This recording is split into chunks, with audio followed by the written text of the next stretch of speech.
بسم اللہ الرحمن الرحیم۔ السلام علیکم دوستو عزیزو۔ دوستو، حضرت عمر فاروق رضی اللہ تعالی عنہ کا دور حکومت قسط نمبر 35 کے ساتھ آج حاضر ہیں۔ جنگ یرموک جاری ہے اور جنگ یرموک کا چوتھا دن ہے، اور چوتھے دن میں مسلمانوں نے لڑائی کے لیے کیسے تیار ہوئے یہ میں آپ کو بتاؤں گا، اور کیسے چوتھے دن کی جنگ ہوئی۔ کسی دشمن سے اب تک ان کا مقابلہ بالکل نہیں ہوا تھا۔ وہ آ کے میدان میں صف مرتب ہونے لگے۔ یہ رومیوں کے لشکر تھے، کیونکہ ان کی جماعتیں بہت ساری تھیں، اس لیے ایک ایک دن ان کی ایک ایک جماعت لڑتی تھی اور وہ بالکل فریش ہوتے تھے۔ بہان کا درخت اسی ٹیلے پر جہاں کل تھا آج بھی نصب کیا گیا، تاکہ وہ لڑائی کے منظر کو اپنی آنکھوں سے دیکھتا رہے۔ اس نے حکم دیا کہ لشکر بالکل تیار ہو جائے اور تا وقت کہ مسلمان پیش دستی نہ کریں اس وقت تک ان پر حملہ نہ کیا جائے۔ چنانچہ یہ صف بندی کر کے اپنی اپنی جگہ کھڑے ہو گئے۔ افواج اسلام کے سرداروں نے جب رومیوں کو میدان کی طرف اس طرح پیش قدمی کرتے دیکھا تو ہر سردار نے اپنے ماتحت فوج کو آواز دی اور قتال کی ترغیب دی اور جنگ کے لیے تیار رہنے کا حکم دیا۔ مسلمان سیدھے نماز سے فارغ ہو کے گھوڑوں کی طرف دوڑے، ہتھیار لگائے اور گھوڑوں پر سوار ہو کر اپنے اپنے سردار کے جھنڈے تلے آ کھڑے ہوئے۔ ہر سردار نے اپنا اپنا مورچے قبضے میں کیا اور اپنی فوج کو نصیحت کرنے کے بعد اللہ تعالیٰ کی مدد و نصرت کے نازل ہونے کا یقین دلایا۔ حضرت ابو عبیدہ بن جراح نے صفوں کے بیچ میں ایک چکر لگایا اور جہاد کی فضیلت ان کے ذہن نشین کرا کے ان چیزوں کی طرف جو باری تعالیٰ جل جلالہ نے مجاہدین صابرین کے لیے تیار کی ہیں توجہ دلائی، اور عمر بن سعید بن عبداللہ انصاری کو مال غنیمت، عورتوں اور بچوں کی حفاظت کے لیے مامور کیا۔ پیدل پر سعید بن عمرو بن نفیل کو مقرر کیا۔ قوم مزینہ اور انصار کے 500 تیر اندازوں کو میمنہ اور 500 کو میسرہ اور 500 کو کلب پر متعین کر کے ان تمام کے پاس گھومے اور فرمایا، آپ لوگ اپنی اپنی جگہ کھڑے رہیں۔ اگر دشمن ہماری طرف بڑھے تو تیروں سے آپ ان کا چھتراؤ کر کے رکھ دیں۔ اللہ بزرگ و برتر کو تیر چلاتے وقت یاد کر لیں اور اس بات کا دھیان رکھیں کہ تیر متفرق ہو کے نہ نکلیں، بلکہ تمام تیر ایک ہی کمان سے نکلتے ہوئے دشمن کی طرف گرتے نظر آئیں۔ اگر رومی خود تم پر حملہ آور ہو جائیں تو وقت میں کوئی حکم نہ دوں، اس وقت تک اپنی برابر اپنی اپنی جگہ آپ حضرات کھڑے رہیں اور انچ بھی ادھر ادھر نہ سرکیں۔ یہ حضرات حسب حکم کھڑے ہو گئے۔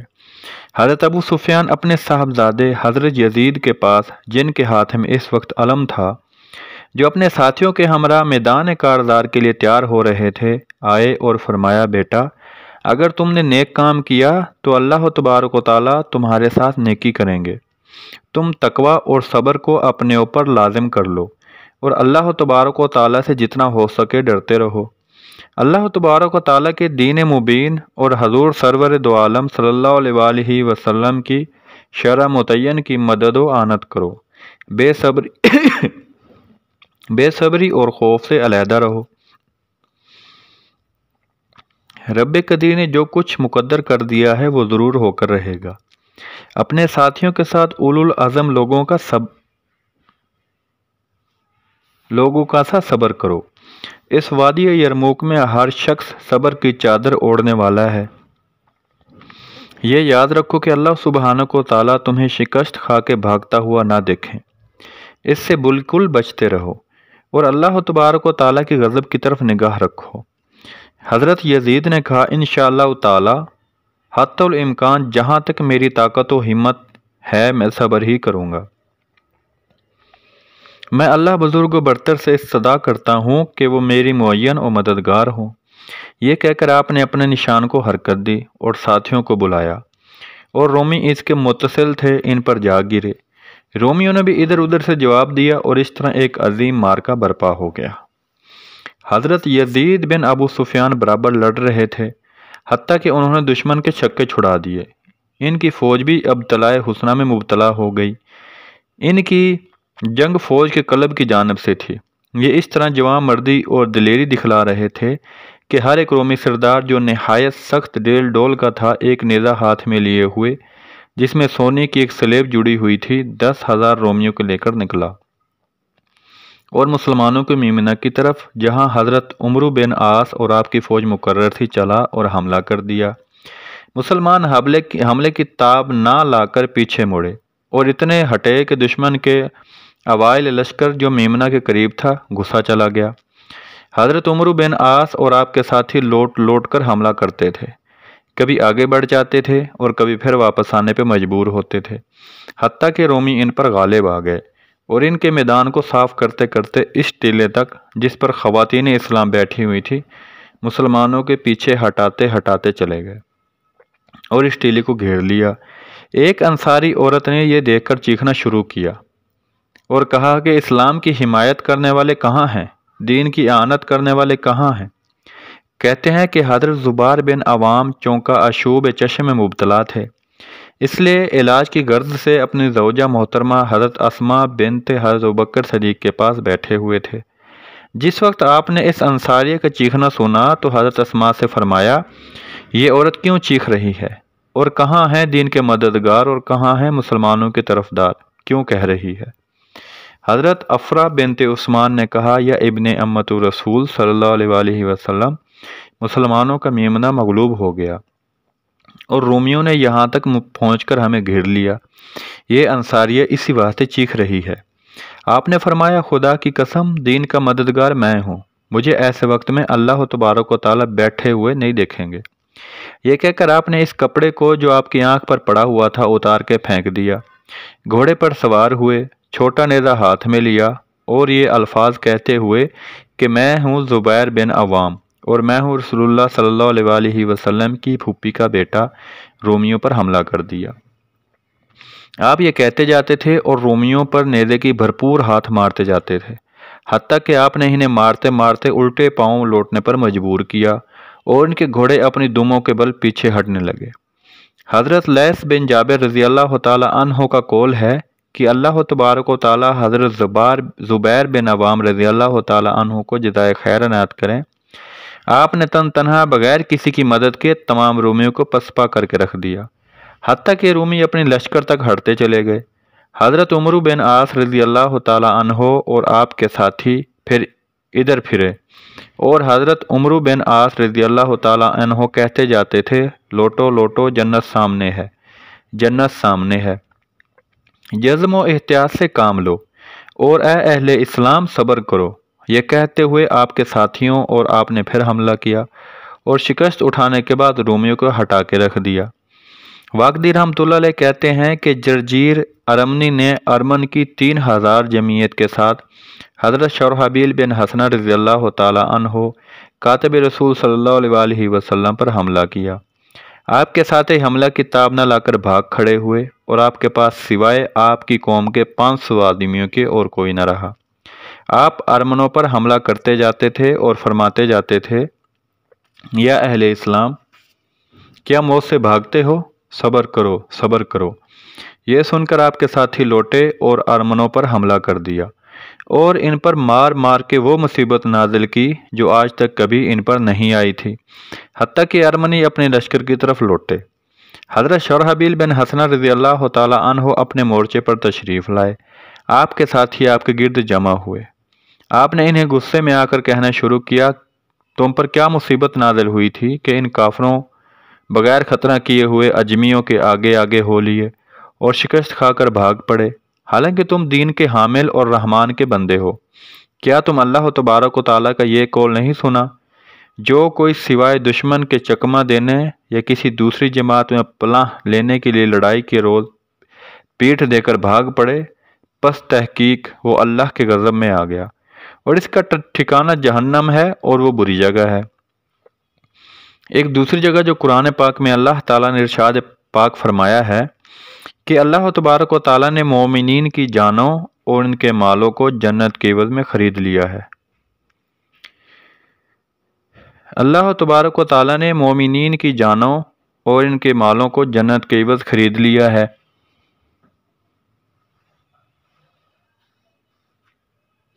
تم لوگ موت سے بھاگتے ہو، جنت سے گریز کرتے ہو۔ انہوں نے کہا، یا صاحب رسول صلی اللہ علیہ وآلہ وسلم، یہ غزوہ احد اور حنین کی طرح ایک شیطانی لغزش ہے۔ اب آپ حملہ کریں، ہم آپ کے ساتھ ہیں۔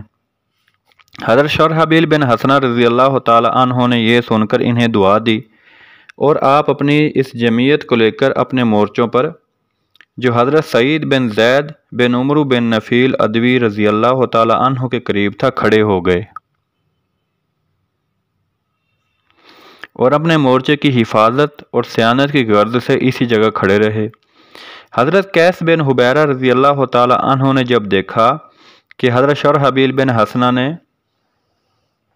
لوٹ کر اپنے مورچہ پر قبضہ کر لیا ہے، تو آپ اپنے ساتھیوں کو لے کر آگے بڑھے اور اپنے شعار کی کلمات کو دہراتے ہوئے اپنے دشمن پر جا پڑے۔ آپ کا شعار اس وقت وہی تھا جو مسلمانوں نے غزوہ بدر اور غزوہ احد میں اختیار کیا تھا۔ حضرت خالد بن ولید نے جس وقت ان کی یہ آواز سنی تو آپ بھی اپنی فوج کو لے کر چلے، اور آپ نے رومیوں کے میمنہ پر اور حضرت قیس بن حبیرہ رضی اللہ تعالی عنہ نے ان کے میسرہ پر حملہ کر دیا، اور اس طرح ایک گھمسان کرن پڑنے لگا اور رومیوں پر حملہ کر کے انہیں پیچھے لوٹا دیا۔ حضرت زبیر بن عوام رضی اللہ تعالی عنہ، حضرت مرکال بن ہاشم رضی اللہ تعالی عنہ اور حضرت خالد بن ولید رضی اللہ تعالی عنہ کو اللہ تبارک و تعالی جزائے خیر عنایت فرمائیں کہ انہوں نے دشمن کو مار مار کر اس زور سے ایک حملہ کیا کہ انہیں پیچھے ہٹاتے ہٹاتے بہان کے خیمے تک بڑھتے چلے گئے۔ بہان ان بہادران اسلام کو دیکھ کر تخت سے کود کر بھاگا اور رومیوں کو چیخ چیخ کر آوازیں دے دی اور ان پہ غصے ہونے لگا۔ رومی پھر پیچھے کو لوٹے اور جنگ کے لیے تیار ہو گئے۔ حضرت ابو عبیدہ بن جراح نے حضرت سعید بن زید رضی اللہ تعالی عنہ کو آواز دی۔ انہوں نے آواز سنتے ہی اپنی جمعیت کے ساتھ حملہ کر دیا اور اس طرح آوازیں لگانے لگا، لا الہ الا اللہ یا منصور امت یا نصر اللہ انزل۔ آپ یہ کہتے جاتے تھے اور اپنے ساتھیوں کے ساتھ رومیوں کو تحقیق کرتے جاتے تھے۔ اللہ تعالیٰ نے اپنی مدد و نصرت مسلمانوں کے لیے وقف کر رکھی تھی، اور مسلمان بڑھ بڑھ کر رومیوں کو تحقیق کرتے جاتے تھے۔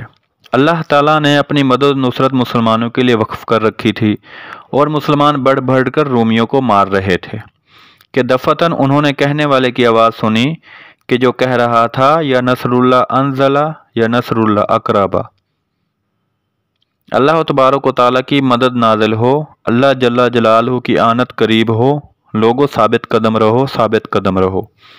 حضرت عامر بن اسلم رضی اللہ تعالی عنہ کہتے ہیں کہ ہم نے اس آواز دینے والے کی طرف غور کر کے دیکھا تو معلوم ہوا کہ وہ حضرت ابو سفیان رضی اللہ تعالی عنہ ہیں، جو اپنے بیٹے یزید رضی اللہ تعالی عنہ کے نشان کے نیچے ہیں۔ تمام سرداران افواج اسلامیہ نے رومیوں پر سختی کے ساتھ حملہ کیا اور نہایت بے جگری کے ساتھ لڑے۔ رومیوں میں زنجیر والے لوگوں سے زیادہ کوئی ثابت قدم نہیں تھا۔ جس وقت مسلمان ان کے پاس پہنچتے تھے تو اپنے مورچے پر نہایت استقلال کے ساتھ ڈٹے رہتے تھے اور حملہ آوروں کو پیچھے لوٹا دیتے تھے۔ رومی تیر اندازوں کی تعداد 1,00,000 تھی، جو قوم ارمن کے قلب میں بیٹھے ہوئے تھے، اور جس وقت یہ مل کر تیر اندازی کرتے تھے تو سورج ان کے تیروں میں چھپ جاتا تھا۔ اگر خداوند تعالیٰ کی مدد و نصرت مسلمانوں کے شامل حال نہ ہوتی تو مسلمان یقیناً ہلاک ہو جاتے، مگر مسلمان نہایت خوشی اور سرور کی حالت میں واپس ہوئے، اور رومیوں کا اتلاف جان ان سے کہیں زیادہ ہوا۔ کہتے ہیں کہ رومی گھبروؤں میں سے سال کے پورے کی طرح ایک گھبرو سنہری زرہ پہنے اور تلائی خود، جس میں سونے کے جڑاؤ کی ایک سلیب لگی ہوئی تھی، لگائے ہوئے نکلا۔ یہ ایک عمدہ گھوڑے پر، جس کے اوپر لوہے کی ایک ذرہ پڑی ہوئی تھی، سوار تھا۔ ہاتھ میں نیزہ، اس نے نکلتے ہی گھوڑے کو ایک چکر دیا اور خود کو میدان میں ظاہر کر کے اپنے لیے حریف کو طلب کرنے لگا۔ مسلمان اس کے ڈیل ڈول اور جسامت کو دیکھنے لگے۔ حضرت ابو عبیدہ بن جراح نے فرمایا، مسلمانوں، اس کے قد و قامت سے نہ ڈرو، بہت سے لمبے تڑنگوں کا دل چڑیا کے دل سے بھی چھوٹا ہوتا ہے۔ تم میں سے کون شخص اللہ تبارک و تعالیٰ کی استعانت کے بھروسہ پر اس کے مقابلے میں نکلے گا؟ یہ سن کر اہل عرب کے غلاموں میں سے ایک سیاہ پیدل غلام ہاتھ میں تلوار اور ڈھال لیے ہوئے اس کی طرف بڑھا، اور جب اس نے اس گبرو کے قریب ہونے کا ارادہ کر لیا تو اس کے آقا یعنی حضرت ذوالقلہ حمیری نے اسے آواز دی، اور جس وقت لوٹ کے آپ کے پاس آ گیا تو آپ خود اس گبرو کی طرف بڑھے۔ آپ ایک نہایت شجاع اور بہادر شخص تھے۔ آپ نے گھوڑے کو چکر دے کر اس کے گرد گھومنا شروع کیا۔ گبرو بھی گھومنے لگا۔ یہ دونوں چونکہ نہایت عمدہ نیزہ باز تھے، اس لیے نیزہ بازی کرنے لگے، اور اس قدر نیزہ بازی کی کہ نیزوں سے شرارے اٹھنے لگے۔ آخر بازو سست پڑ گئے اور یہ دونوں حریف ایک دوسرے سے کچھ دیر کے لیے جدا ہو کے پھر بڑھے اور تلواریں نکال کر ایک دوسرے پر پل پڑے۔ حضرت ذوالقلہ حمیری نے اس کی ایک تلوار ماری جو اوچھی پڑی، ادھر حریف نے آپ کا ایک ہاتھ مارا۔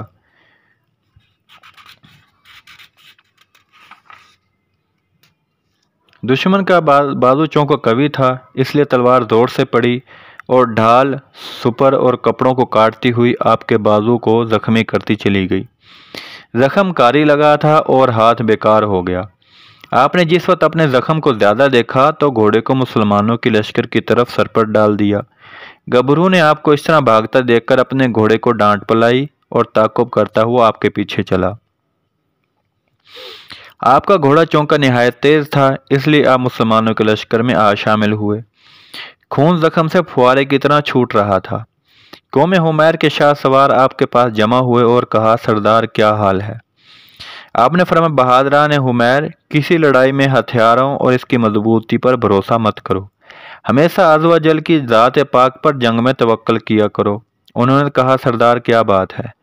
آپ نے فرمایا، اپنے اس غلام کے پاس ذرہ نہ دیکھ کر ازروئے شفقت کے اسے واپس بلا لیا تھا، اور میں نے اپنے دل میں خیال کیا تھا کہ میں گھوڑے پر سوار ہوں اور ذرہ اور عمدہ اسلحہ بھی میرے پاس موجود ہے، اس لیے اس کی بجائے میں اس کے مقابلے میں نکلوں، مگر میرے ساتھ جو کچھ معاملہ پیش آیا وہ تم خود ہی دیکھ رہے ہو۔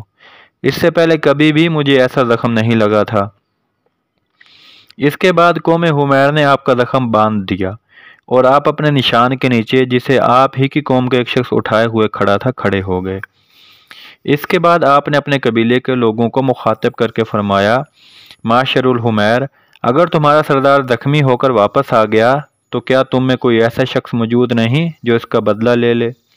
یہ سن کر ان میں سے ایک شاہ سوار جو یمنی نیزے اور چمکتی ہوئی تلوار سے مسلح تھا آگے بڑھا اور دلیرانہ گھوڑے کو ایڑ لگاتا ہوا اس گبرو کے پاس پہنچا اور ایک چکر دے کر نیزے کا ایک ایسا ہاتھ مارا کہ دشمن کے سینے میں پار ہوتا چلا گیا۔ حریف گرا اور اس کی روح دوزخ کے کسی کونے میں پہنچ گئی۔ حمیری سردار نے گھوڑے سے اتر کر اس کا سامان اتارنا چاہا، مگر رومیوں کے ایک چھوٹے سے دستے نے اس پر حملہ کر دیا، جس کی وجہ سے حمیر کا یہ شاہ سوار گھوڑے سے نہ اتر سکا، بلکہ ایک گھوڑا بڑھا کے ان کے مقابلے میں آیا اور انہیں مار مار کر پیچھے لوٹا دیا۔ اس کے بعد یہ حمیری شاہ سوار اس مقتول گبرو کے پاس آیا اور اس کا سامان اتار کر حضرت ابو عبیدہ بن جراح کی خدمت میں پیش کر دیا۔ آپ نے وہ اسی کو دے دیا۔ اس نے اپنی قوم کو اسے سپرد کیا اور خود پھر گھوڑا بڑھا کے میدان کی طرف چلا۔ ایک دوسرا آدمی ان کے مقابلے میں آیا، مگر اس نے فوراً اس کو قتل کر دیا۔ تیسرا حریف بھی آیا، وہ بھی تحقیق کر دیا گیا۔ چوتھا دشمن نکلا، جس نے اس کے حمیری شاہ سوار کو شہید کر دیا اور چاہا کہ گھوڑے سے اتر کر حمیری کا اسباب اتار لے، مگر انصار کے تیر اندازوں میں سے ایک شخص نے اس کے شست باندھ کے ایسا تیر مارا کہ اس کے سینے میں گھستا چلا گیا۔ اس طرح یہ رومی بھی فن نار ہو گیا۔ کہتے ہیں کہ رومی یہ دیکھ کر سخت پریشان ہوئے اور مسلمانوں کی جماعت سے ڈرنے لگے۔ بعض سرداروں نے بعض کو آوازیں دینا شروع کی۔ یہ سردار جو اس تیر سے مارا گیا تھا رومیوں کے نزدیک بہت مرتبہ کا آدمی تھا، بلکہ کہتے ہیں کہ یہ والی نابلس تھا۔ سرداروں اور بطارکہ کی یہ گھبراہٹ دیکھ کر بہان نے انہیں تسکین دی۔ ملک لان، جس کا نام بربوس تھا، شاہانہ ذرہ اور حریر کے کپڑے پہنے، کمر میں جواہرات کا مرصع پٹکا باندھے آگے بڑھا اور دونوں صفوں کے درمیان میں گھوڑے کو چکر دے کر خود کو ظاہر کرنے لگا اور کہنے لگا، میں والی لان ہوں، میرے مقابلے کے لیے کوئی سردار ہی نکلے۔ حضرت شرحبیل بن حسنہ رضی اللہ تعالی عنہ کاتب وحی صلی اللہ علیہ وآلہ وسلم ہاتھ میں اسلامی پرچم لیے، ذرہ پہنے اور اس کے اوپر چمڑے کا بند پٹکا باندھے، سبز گھوڑے پر سوار ہو کے اس کا مقابلے میں نکلے۔ حضرت ابو عبیدہ بن جراح نے دریافت کیا یہ کون شخص مقابلے کے لیے نکلا ہے؟ کہا گیا حضرت شرحبیل بن حسنہ رضی اللہ تعالی عنہ۔ آپ یہ سن کر اس کے پاس پہنچے۔ دوستو 35 نمبر قسط کا یہی اینڈ ہوتا ہے، انشاءاللہ 36 نمبر قسط کے ساتھ بہت جلد حاضر ہوں گے۔ ویڈیو دیکھیں، کمنٹ باکس میں آئیں، کمنٹ کریں، ویڈیو کو شیئر کریں اور پلیز چینل کو ضرور سبسکرائب کریں۔ شکریہ۔